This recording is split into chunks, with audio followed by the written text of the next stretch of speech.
आज हम सुनेंगे एक ऐसी कहानी जो आपका होश उड़ा देगी और जीवन में जो भी आपकी बहुत सारी कंप्लेंट्स रहती है कि अगर कुछ अच्छा काम करना है, हेल्प करना है, दुनिया में चेंजेस लाने हैं, बदलाव लाने हैं, रिसर्च करने हैं और बड़े बड़े काम करने हैं, इसके लिए पैसा, संसाधन, टेक्नोलॉजी ये सब चाहिए होता है, बड़ी पावर चाहिए होती है। लेकिन ये कुछ भी सच नहीं है, बस इसके लिए चाहिए होती है आपकी महत्वाकांक्षा और मेहनत करने की तैयारी।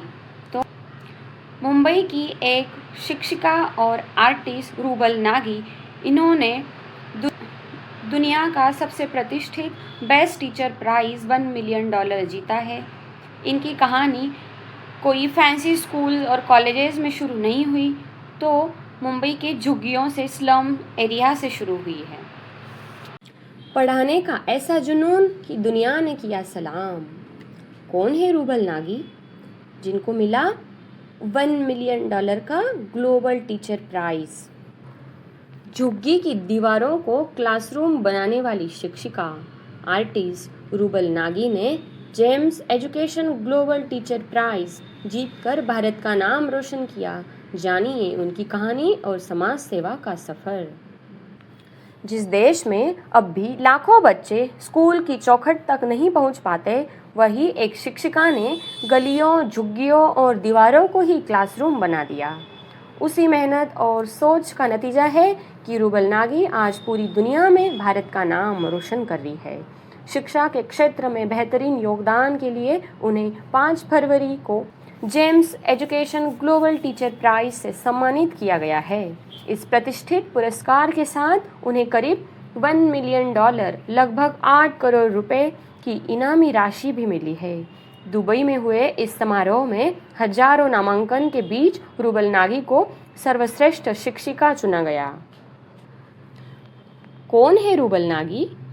रूबल नागी सिर्फ एक टीचर नहीं है, बल्कि वो एक आर्टिस्ट भी है, समाज सेवा भी करती है। उन्होंने रूबल नागी आर्ट फाउंडेशन की स्थापना कर उत्तर प्रदेश के झुग्गी झोपड़ी इलाकों में रहने वाले बच्चों तक शिक्षा पहुंचाने का बीड़ा उठाया।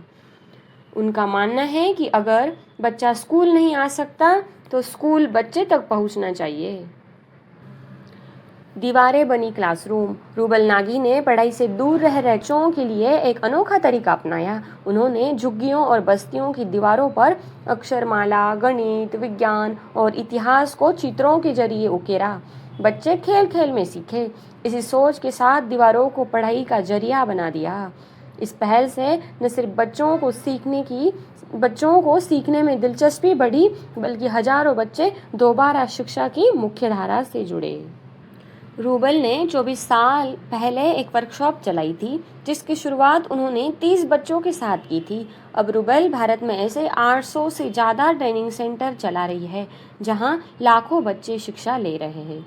रूबल नागी आर्ट फाउंडेशन नामक की संस्थान चलाती है, जो देश के गरीब बच्चों को शिक्षा की मुख्यधारा से जोड़ने का काम कर रही है। वो एक रूबल नागी डिज़ाइन स्टूडियो भी चलाती है। 800 से ज़्यादा मुराल पेंटिंग्स, वॉल पे पेंटिंग्स बनाने का उनको क्रेडिट जाता है एंड 150 से ज़्यादा एग्जीबिशन किए हैं वो पेंटिंग्स के।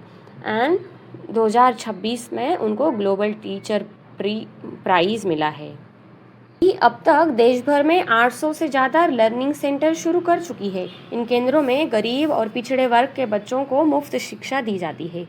उनका साफ कहना है कि शिक्षा कोई सुविधा नहीं, बल्कि हर बच्चे का हक है। उनकी इस कोशिश ने कई बच्चों की ज़िंदगी बदल रखी है।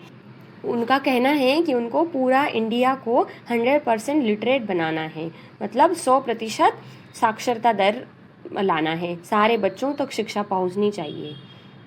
जो बच्चे कभी स्कूल का नाम सुनकर भी डरते थे, आज वही बच्चे आत्मविश्वास के साथ पढ़ाई कर रहे हैं और अपने भविष्य के सपने देखने लगे हैं।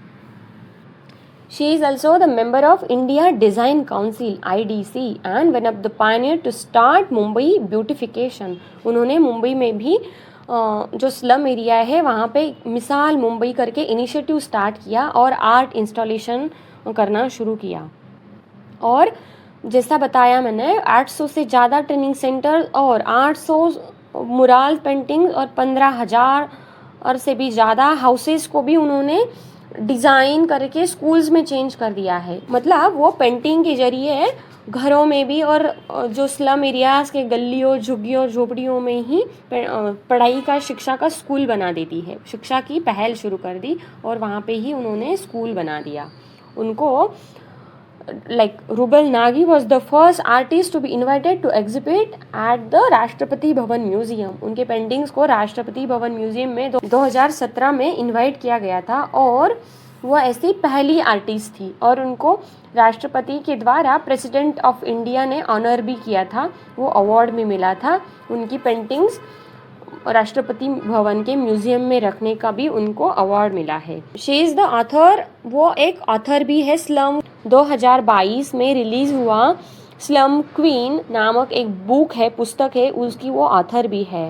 It talks about her works in slums and villages in India, empowering women in rural Kashmir through skill development and creating villages entrepreneurs is something spectacular and one of the kind।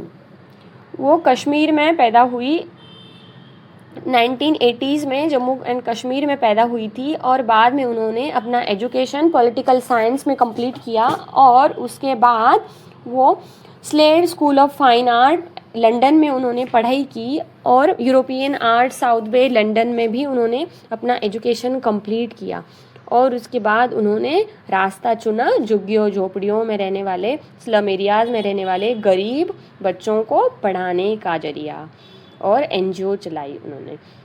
Rouble Nagi art foundation is a Mumbai based NGO registered under the Bombay public trust act 1950s। इस कहानी से हर शिक्षक के लिए एक प्रेरणा है।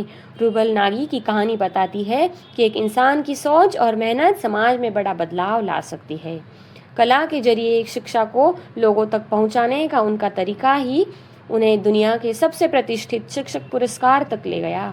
उनकी यह उपलब्धि सिर्फ एक सम्मान नहीं बल्कि इस बात का सबूत है कि अगर इरादा मजबूत हो तो झुग्गी की दीवारों को भी बच्चों के सपने की नींव बनाई जा सकती है।